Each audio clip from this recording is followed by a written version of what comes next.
Nahnu naqussu 'alaika naba'ahum bil haqq. Kata Allah, dengan segala keagunganku. Ingat, nahnu itu akar dari kata inna. Ya, na-nya asal dari nahnu.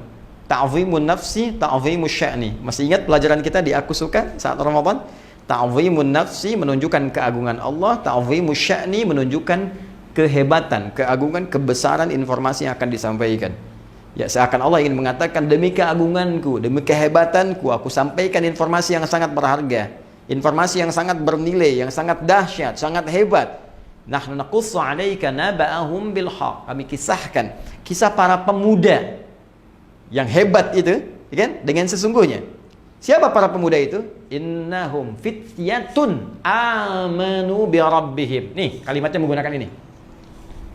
Ya, innahum fityatun, sungguh mereka itu fityatun, anak-anak muda, teman-teman milenial. Ya, ada ayat milenial dalam Al-Quran yang menunjuk para pemuda. Ingat, ini kita ini, ya, generasi yang akan menggantikan orang-orang di masa kini, di masa depannya. Ayat ini berbicara tentang Anda, duhai teman-teman sekalian. Ada orang-orang milenial hebat, kata Allah, di masa lalu. Dan kehebatan milenial itu diukur bukan sekedar dari kehebatan instingnya, intelijensianya, kehebatan intelektualnya, kehebatan semangatnya. Bukan itu patokan utamanya. Innahum amanu, imannya yang pertama. Jadi kalau Anda ingin dikatakan seorang pemuda yang hebat, generasi milenial yang hebat, maka syarat pertama kehebatan dalam pandangan Allah itu iman. Awas, jaga iman. Kalau cuma sekedar jadi orang-orang yang intelektual, ya, punya daya dobrak yang tinggi, inovasi yang hebat, bikin aplikasi, bikin ini, bikin itu biasa. Jangankan Anda yang belum beriman pun mampu. Itu terbuka kompetisinya. Jangankan di Indonesia, di Amerika banyak, di Cina banyak, di Eropa banyak, melimpah. Tapi perlombaan menjadi baik, hebat dalam pandangan Allah itu spesial. Sang Khalik lah. Anda disebut hebat di Indonesia, belum tentu dikenal di Amerika. Orang Cina pun mimpi belum pernah ketemu kita. Orang Eropa belum tentu pernah lihat kita. Ya kan? Tapi kalau Anda disebut hebat oleh Allah, maka langit dan bumi mengatakan Anda yang terbaik. Maka syarat pertama, generasi pemuda hebat, itu kata Allah, amanu bi rabbihim, iman dulu. Nah, kenapa mereka disebut hebat? Ini dahsyat. Saking ingin mengupgrade imannya, mempertahankan imannya, mereka menghadapi intimidasi yang sangat luar biasa. Dikejar-kejar sampai masuk gua. Ancamannya bukan hanya sebatas intimidasi, bisa eksekusi. Bukan cuma persekusi, bisa dieksekusi. Ya, mereka untuk mempertahankan iman supaya di-upgrade imannya itu sampai masuk ke gua. Saking inginnya dekat dengan Allah Subhanahu wa taala, saking ingin mempertahankan visi kehidupannya. Maka Allah katakan innahum, pakai inna, ya, harfu nasbin wa taukidin, tansibul isma wa tarfa'ul khabar, mabniun 'alal fathi la mahalla lahu minal i'rab. Huruf nasab yang mengangkat rafa ism, orang yang akan diangkatnya. Ini diangkat oleh Allah nih. Ini contoh nih, saya angkat nih. Kenang kisahnya. Sampai kini masih diingat kisahnya. Ya. Wa taukidin, Allah kuatkan. Saya tegaskan, ini orang-orang hebat, contoh mereka. Ya. Tansibul isma wa tarfa'ul khabar, dinasabkan. Nasabkan isimnya jadi dibuka. Ya, saya kembalikan tadi. Perhatikan baik-baik. Tansibul isma, dinasabkan isimnya, dibuka, tancapkan dengan kuat. Seakan-akan ingin mengatakan ini orang-orang bisa menancapkan dirinya, keimanannya pada dirinya dengan kuat. Ya, wa tarfa'ul khabar, diangkat beritanya sampai sekarang, ya, terekam sampai sekarang dikenang. Ya, mabniun 'alal fathi, mabni ditetapkan, fathah dibuka untuk kita. Ini kalau ngaji bahasa dengan dalam, ya. Kalau ngaji cuma standar di nahwu, sharaf mungkin nggak sampai ke situ. Tapi kalau kita bawa ke ilmu bahasa, itu kita dapatkan, itu banyak makna. Banyak makna, harakat itu ada maknanya. Mabniun 'alal fathi, dibuka. Jadi contoh buat kita, la mahalla lahum minal i'rab. Tidak ada tempat untuk mengalami perubahan, nggak goyah dia. I'rab itu kan berubah, nggak goyah. Ini luar biasa. Nah, yang menarik apa? Belum selesai ayatnya. Wazidnahum huda. Ketika mereka mampu mengupgrade imannya, mau naik ke level yang ini, sehingga merasakan kenikmatan iman, apa yang terjadi? Kami tambahkan hudan. Tuh. Jadi syarat pertama, untuk menjadi orang takwa, itu beriman, upgrade iman kita, maka hudan akan turun. Hudan lil muttaqin. Ketika para pemuda tadi bisa mengangkat upgrade imannya, maka hudan turun. Apa yang terjadi ketika hudan turun? Nikmat kan? Ya, suratal ladzina an'amta alaihim, kembali ke An-Nisa 69, ulaika ma'al ladzina an'amallahu alaihim, maka dapat nikmat dari Allah. Apa nikmatnya? Allahu Akbar, tinggal tidur 309 tahun. Ya, di gua lagi. Ya, Anda tinggal di tempat sempit, ngontrak masih mengeluh.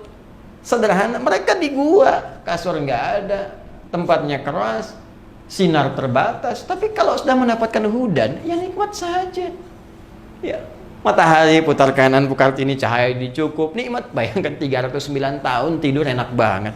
Begitu bangun kayaknya baru kemarin tidur. Ya, coba lihat. Ya, Masya Allah. Ada orang tinggal rumah mewah, tempat tidurnya luar biasa. Setiap 9 menit bangun. Apa kenikmatannya?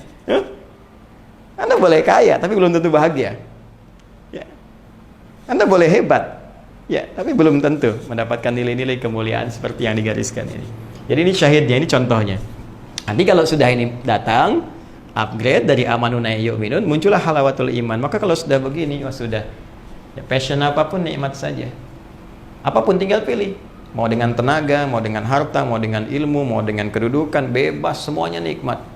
Ya, Bilal itu cuma dengan tenaga, Abu Bakar dengan harta bendanya, Ali bin Abi Thalib dengan ilmunya, Amr bin As dengan kedudukannya, semua punya passion masing-masing. Bilal kalau mau jualan, mau dagang, bisa kaya, sahabat Nabi, banyak dikenang, bisa dimuliakan, tawaran banyak sepeninggal Nabi. Tapi kalau memilih jadi muadzin dengan tenaga saja cukup. Kenapa? Karena levelnya sudah ke sini, sudah nikmat.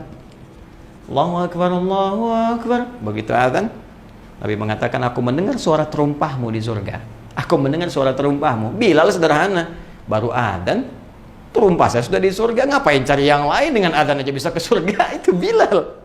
Cerdas kan? Yang lain cari dengan passionnya masing-masing. Ada yang usaha, ada yang macam-macam. Tapi yang saya ingin katakan, apakah yang kita kerjakan nikmat? Enggak, itu aja poinnya. Nih, halawah. Udah ada halawah enggak? Ya? Sudah halawah enggak? Sudah nikmat belum? Pekerjaan kita nikmat enggak sekarang? Hah? Kalau lebih dahsyat lagi, nggak ada beda. Saat sehat nikmat, diuji sakit nikmat, saat ada harta nikmat, kayaknya cukup nikmat gitu. Jadi semua tuh kayaknya terlihat anugerah Allah saja. Kalau sampai situ, wah udah luar biasa.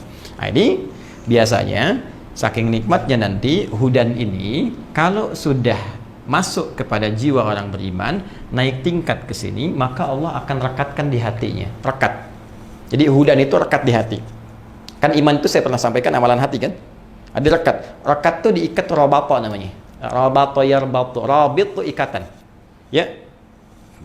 Diikat begini. Di jiwanya. Kalau sudah ikat kan nggak lepas. Yang celaka kan yang belum diikat kan? Ya kan? Yang belum diikat nih. Tadi itu kadang naik turun, kadang ragu, ya, kadang sholat fardu, kadang terlambat, kadang ada yang tinggalkan. Itu masih naik turun. Iman naik, kadang turun, kadang lepas, kadang datang. Tapi kalau diikat, kemana aja ikut. Kalau sudah ikut, jadi pedoman dalam kehidupan. Ini yang hebat. Makanya di ayat selanjutnya, ayat ke-14-nya, warabatna ala qulubihim. Dan kami ikatkan itu dalam jiwa-jiwa mereka. Ini bukti bahwa iman itu amalan hati. Kalau sudah benar imannya di hatinya, maka Allah berikan cahaya pada jiwanya.